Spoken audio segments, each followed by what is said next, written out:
Alfred, China and Sierra Leone have maintained strong ties since establishing diplomatic relations in 1971. With recent upgrades to the Comprehensive Strategic Cooperative Partnership, from the local governance perspective, how can both countries learn from each other's experience to improve community development? Thank you very much. That's a very good question. And I want to reference that question to the visit my president made, His Excellency retired Brigadier Dr. Julius Maada in February of 2024, as you alluded into the question, which actually upgraded that partnership, which is about 54 years old today.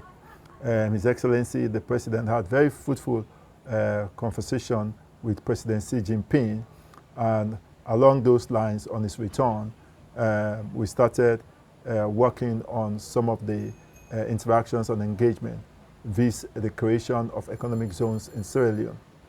And to your question, how does that fit into the local council? First of all of the business interventions, whether it is company, it is trade, etc., are done within localities. And so the local councils are a direct beneficiary to whatever that creation will end up bringing. So there is potential for growth, especially from our local government standpoint, vis recognizing that China have walked this path before. China came from an experience of wars that it never wanted to fight, but those wars also shaped its current situation, aware of the fact that all of what we are going through now, after our own experience with the war, trying to get into developing our country, China already has walked that path and therefore is in a position to be able to provide their own experience. We are always reminded that China does not want any country to do what China is doing. Look at your own circumstance, look at your own environment, and adapt to your own environment and your own circumstances with the support of China. So we are hoping that the partnership, which was strengthened by my president, His Excellency retired Brigadier Dr. Julius Maada, will transcend into a continued friendship, because as we said, China and Sierra Leone have come 54 years, and that is not 54 days.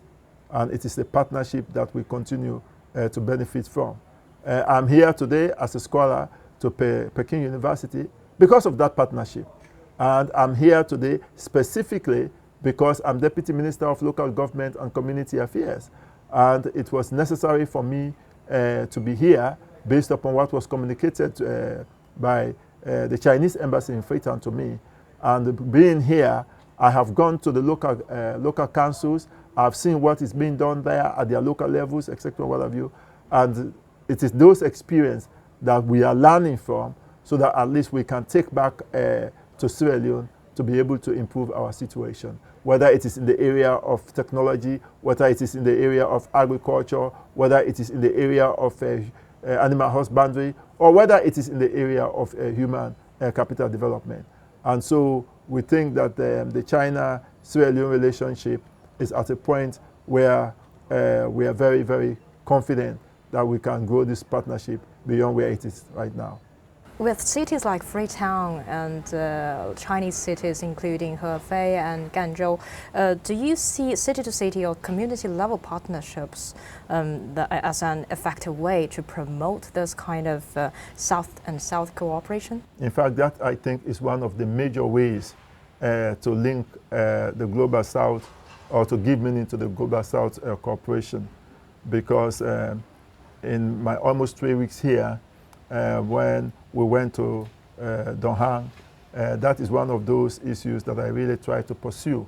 You know, how can we twin our cities, or our district councils, not just cities, our district councils with cities and our councils here, and especially in areas that look similar. So, for example, in the southeast, we are more agricultural oriented. So I am looking to explore that opportunity on behalf of the local councils to get the local councils to twin with cities here in China. For example, our northern region is more of a cattle growing community. You know, how do we, for example, get them a market that will develop, not that will develop beyond the local market, you know, because these are natural growing, or these cattle are raised naturally. They are not fed with any chemical food, etc., what have you. So that is an original kind of product. But we don't currently have any kind of industry that really promotes our natural raised beef outside of the country. So I am thinking that partnerships like that, especially the twinning, will be of economic value to both countries, will improve the cultural diversity both countries. Yesterday, for example, we were out here yesterday in the field when we had a program of different cultures coming from this southern side of China, and we participated in the program. And you know, the diversity, you could see that really that is what the world needs, because we could not understand the music as they were singing it, but we are dancing to the music. You know, I mean, it almost looks like we are all coming from the same place. So really, those training of cities will really be of great importance.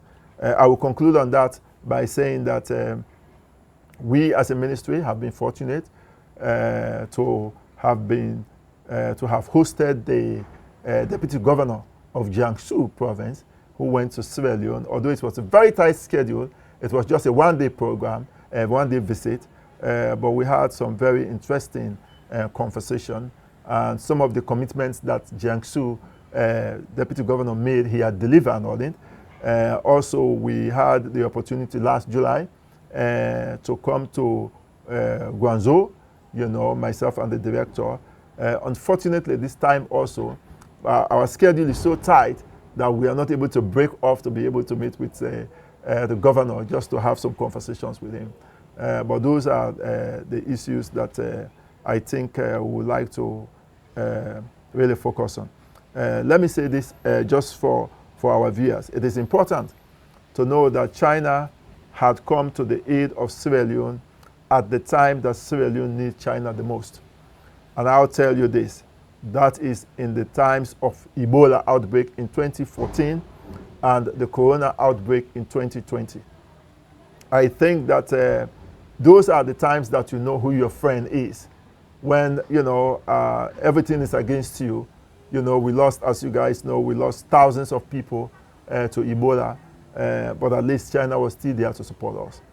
When the coronavirus outbreak came, you know, yes, we lost a little over 100 people, but yes, China was still there to help us. And China also have investments in the mining sector. For example, I met with one of the CEOs that have a mining going on in Sierra Leone, Afro-Asia. He actually came to Guangzhou to meet with me, you know. So it's all looking to me like the world, as they say, is a global village, because I never knew that I met him in Sierra Leone, but I will meet him in China. And that is only possible because of some of these partnerships. So it is our hope that this partnership might grow to even a greater height. You talked about Ebola. I'm just wondering what kind of role Chinese medical teams are playing in local communities? So I do know for a fact that China have a hospital in the city of Freetown that they run. I also know that China is involved in building one of our biggest hospitals in the Western community. But over and above that, China, like I said, is involved in so many things. So from your perspective, how do you understand Global Governance Initiative? So Global Governance Initiative is, first of all, I will use what the Chinese are popularly using. and which is really true of our current situation.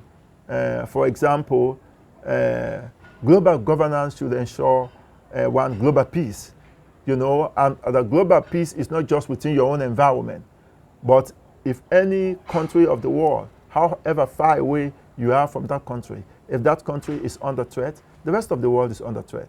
Because as we know, there are spillovers of those threats and the potential for that to also really become a challenge to government. The other thing that, the other issue that is very widely promoted here, you know, it's also global shared prosperity.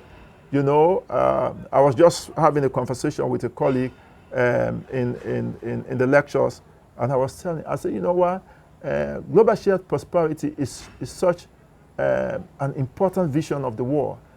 Because when you look at the natural distribution of natural wealth, no one country have everything, you know. So therefore, if you have something that I don't have, I mean, we could exchange so that what I have, you can have, what you have, I can have, and we could have a common world, you know. But global governance really should be understood. Most importantly, it should be understood through the lens of respect and equality for big or small nations. Because that is really what the problem is. You know, many of our big powers, you know, look down on countries that are small, you know, as nothing. And that is why we, from the developing world, really look up to China, especially in the area of the Global South Cooperation, the Belt and Road Initiatives, you know, as really one of the best things that have happened to the world, you know. And we think that that collaboration, you know, that partnership has potential, you know, to really feed in and support the global shared prosperity, which China is so committed to. Okay, thank you, Alfred. Yes, thank you very much. Okay, thank you. This is CGTN Radio. Hear the difference.